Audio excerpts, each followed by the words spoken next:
Welcome to Bloodbath and Beyond. Today we review Sleepaway Camp II, Unhappy Campers. And they thought it was just another ghost story.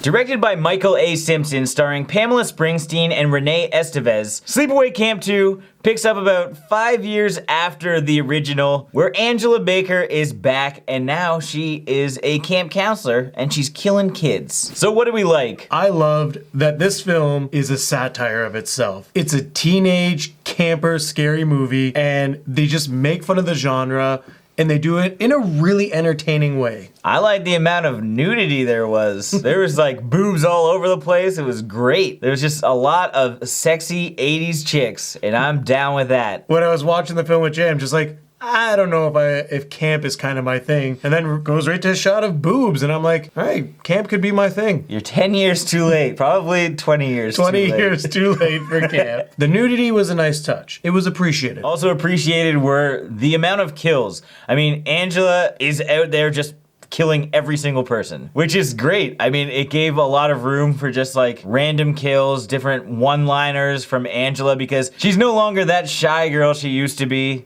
She's done some counseling, and now she's chatty Cathy and being pretty nonchalant about everything. It's fucking hilarious. Let this be a lesson to you. She finds stuff that is very fitting to what's going on and kills the victims in unique ways. And we get to see it all. I enjoyed our colorful cast in this film. I felt that TC was probably the coolest character in this whole movie. Now, normally, his character, he would come across as like the douchebag, maybe. He looks the part, but damn it, he didn't play the part. He was the kind of counselor that I would probably be. I'm just gonna let these kids have fun and rock a sweet mullet. Yeah, there were a number of great mullets, so you can do some mullet spotting, maybe a mullet drinking game. And I thought just like the regular cast were pretty fun. They're all enjoyable characters. They all have their different quirks. You've got like the stoner twins, you've got the love interest couple that you're following around, and then you just have like the pranksters and the tit patrol. Charlie and Emilio. Those guys are my idols. They're out there with their camera just snapping pictures of boobs, and it's great. And speaking on that, I looked into this, and it seems that everybody in this movie was named after some 80s star. Like Demi Moore, like Jodie Foster. TC stood for Tom Cruise. There's Judd for Judd Nelson. Just every single person. I don't know why. I would love to hear more about that. But I just thought that was funny. Well, that about does it for our likes, so let's move on to our dislikes. Probably the major issue with this movie is the fact that you know who the killer is right away. It's Angela. They establish it in the first 15, 30 seconds of the movie. It's not Felissa Rose, it's Pamela Springsteen, and you see her every time she kills somebody. There's nothing intense about any kill because she just basically walks up and just kills them. In the first Sleepaway Camp, you're guessing and it's a POV shot the whole time, and you're like, what is going on? Who is this killer? In this one, it's like, oh, Angela's the killer. It's kind of a downfall because knowing that she's the killer, anytime a camper does something wrong, you know they're gonna die. So there's no mystery behind it. There's no suspense. It takes the fun out of the guessing of who's gonna make it and who's not. And it gets to the point where you just don't care. And that's unfortunate, especially when they're trying to make an appealing camp slasher movie. I mean, it has 18 kills, but like, you don't really care about any of them. There's no twist to the movie either. It's just kind of, okay, she's a killer, she kills. And then the movie ends. And it probably has one of the worst endings I've ever seen in any movie. She just goes to kill another person and it fades to black. That's it. Call me when it's over.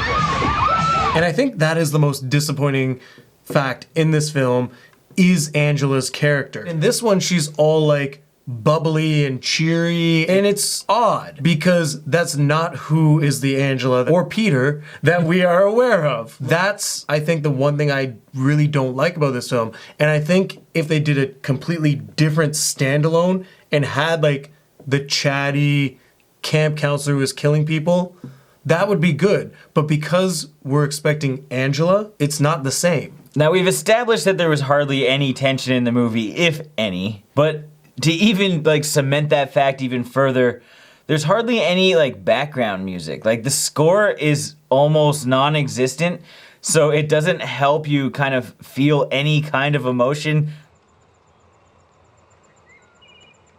It's a slasher movie. You need some kind of suspense. On top of that, the characters who die, it would be nice if maybe 5 of those kills were developed, where we actually care if the character is gonna survive or if the character's gonna die. Now it's time for our final thoughts and ratings. Unhappy Campers made me an unhappy viewer because this movie was kind of boring despite how much stuff is going on. I mean, it's a fairly short film, the pacing is fine enough, but there's absolutely no tension or suspense surrounding any of the 18 kills. I do like that there's kills and I love that there was nudity because those babes, they were classic babes. But I didn't really like much about this. There were some fun one-liners. I just don't think that I like the direction that Angela's character went because we already established her as a nice shy girl. Not a nice shy girl, she's a terrible person. However, she was shy and her character kind of flipped and now she's outgoing, she's bubbly, she's happy. I didn't like that. And I wish the movie just didn't end randomly. Like I wish there was some kind of arc to this, but there isn't. It's just people get killed. So I'm gonna give this 2 panty raids out of 5.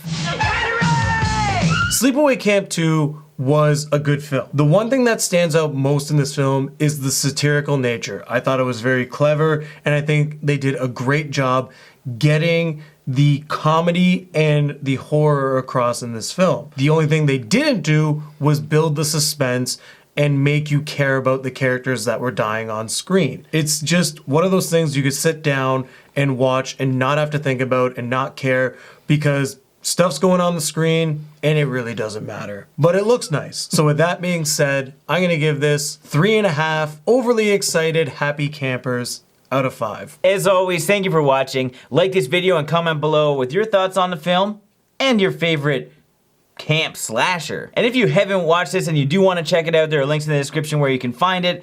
Scream Factory just re-released it on Blu-ray, so that's what we watched it on. It looked super sharp too.